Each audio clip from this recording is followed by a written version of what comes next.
Bienvenue. Cette séquence est consacrée à la lettre de recommandation. Sa consultation vous prendra 12 minutes. Une candidature à une offre de stage, d'emploi ou de formation repose classiquement sur deux documents, le curriculum vitae et la lettre de motivation. Un troisième type de document peut toutefois s'y ajouter. Il s'agit de la lettre de recommandation. Nous allons voir ensemble l'intérêt de la lettre de recommandation. Qui doit l'écrire et que doit-on y mettre? Comment le recruteur va-t-il l'analyser?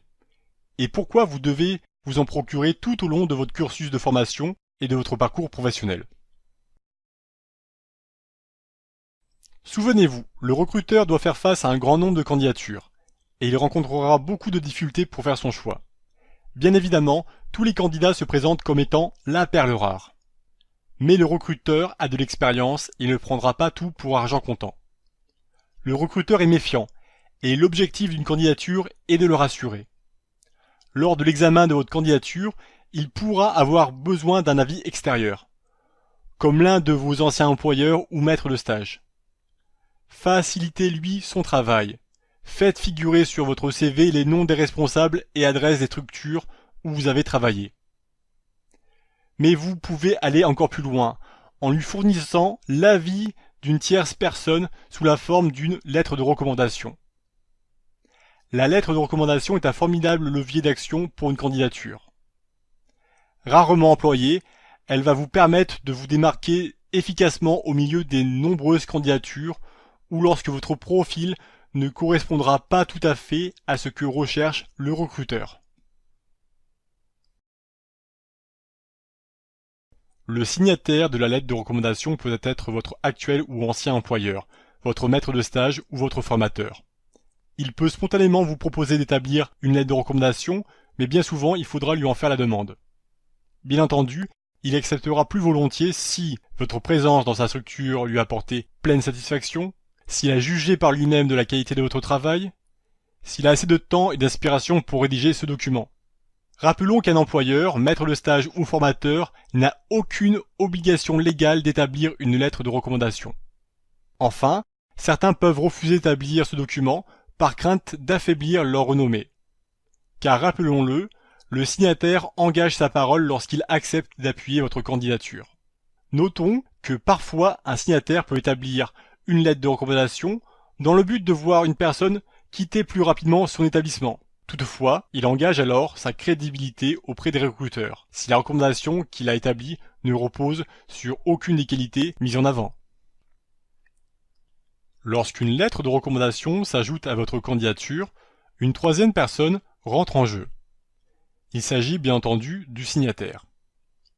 Le signataire d'une lettre de recommandation est en principe de votre côté, puisqu'il engage sa crédibilité. Vous pouvez ainsi vous retrouver en position de force, à condition d'être soutenu par la bonne personne. En règle générale, si un signataire soutient des personnes peu compétentes, le recruteur peut perdre confiance en son jugement. Les candidatures ultérieures qu'il viendrait à soutenir pourraient être rejetées. Il faut donc s'interroger sur la crédibilité du signataire aux yeux des recruteurs.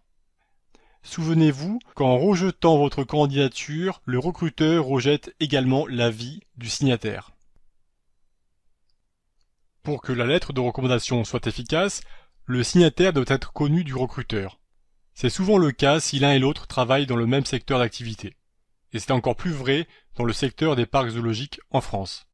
S'ils ne se connaissent pas, mais que le recruteur apprécie de réputation le signataire ou sa structure, votre recommandation sera prise au sérieux, et votre candidature en bénéficiera.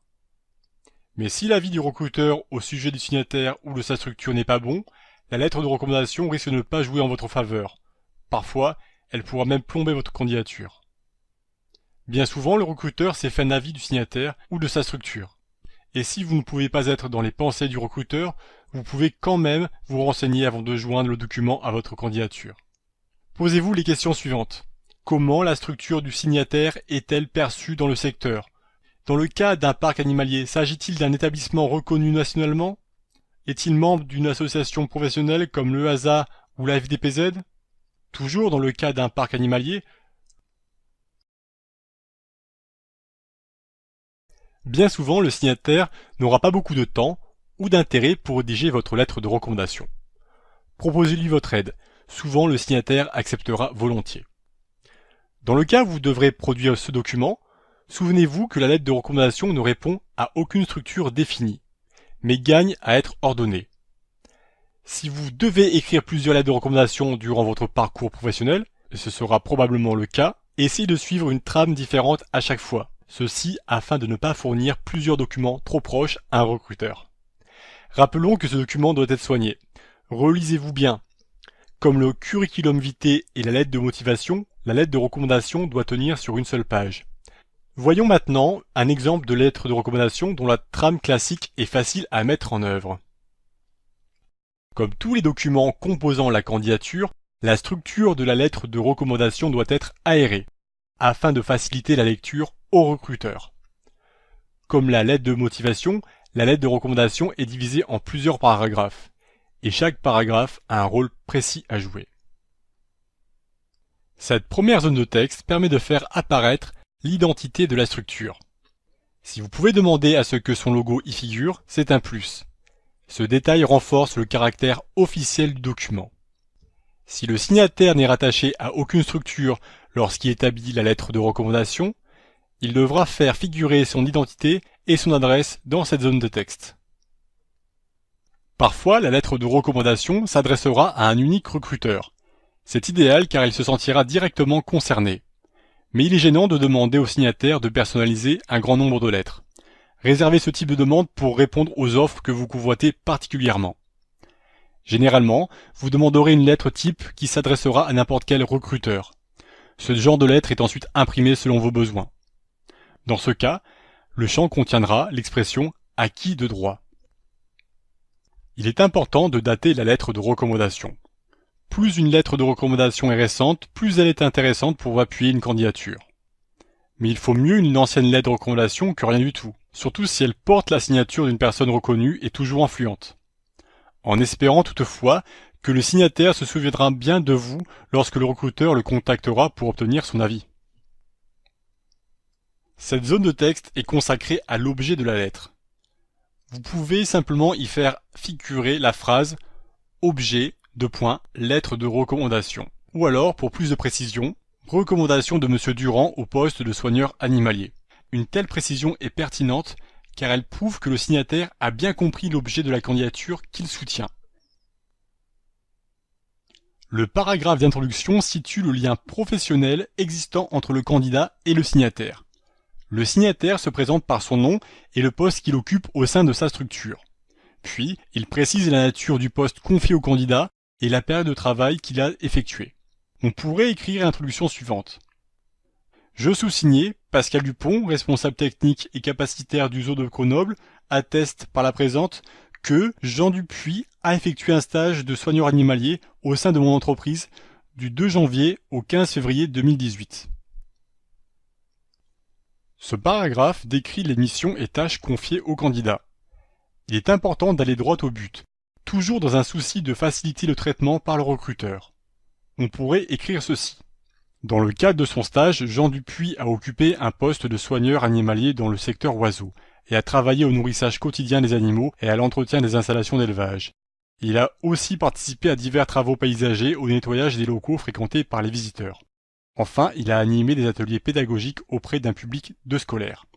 Il peut être intéressant de lister les espèces ou les familles avec lesquelles l'intéressé a travaillé, surtout si celles-ci demandent un haut niveau de technicité ou si les espèces sont très diverses. Attention toutefois à ne pas alourdir le document. Cette zone de texte présente un bilan des compétences et des qualités du candidat. Si le signataire reste neutre et se contente de citer que vous avez été ponctuel, sérieux et sympathique, le recruteur ne sera pas très impressionné. Il s'agit en effet de banalités qu'il lit très souvent. Ce que l'on souhaite retrouver dans une bonne lettre de recommandation, c'est un témoignage pertinent faisant état de vos aptitudes professionnelles. Par exemple, le signataire pourrait indiquer que vous vous êtes rapidement montré autonome dans l'exécution des diverses tâches confiées. Ce paragraphe est d'une grande importance. Il doit donner de la valeur à votre candidature. S'il est bien rédigé, il donnera envie au recruteur de vous recevoir pour un entretien. Le corps de texte s'achève par une invitation à être contacté. Il doit rappeler les coordonnées téléphoniques et le mail du signataire. Ce dernier point est très important pour, encore une fois de plus, faciliter le travail du recruteur. On pourrait écrire « Je reste à votre disposition pour tout complément d'information. N'hésitez pas à me joindre par téléphone au 06 03 82 00 98 ou par email sur pascal.dupont@yahoo.fr. On peut espérer que le recruteur contactera le signataire et que ce dernier lui fasse l'éloge de votre travail accompli. Enfin, la lettre se terminera par une formule de politesse, puis par la signature sous la forme prénom, nom et signature. Demandez au signataire 2 ou 3 exemplaires de sa lettre de recommandation, pour plus de sécurité car on peut très vite en perdre une. Et assurez-vous qu'il les signe bien toutes. Nous vous encourageons à demander une lettre de recommandation auprès des directeurs, vétérinaires ou responsables animaliers partout où vous passerez et quelle que soit la durée de votre emploi ou stage. Mais revenons un peu en arrière et posons-nous une question importante. Comment obtenir une lettre de recommandation?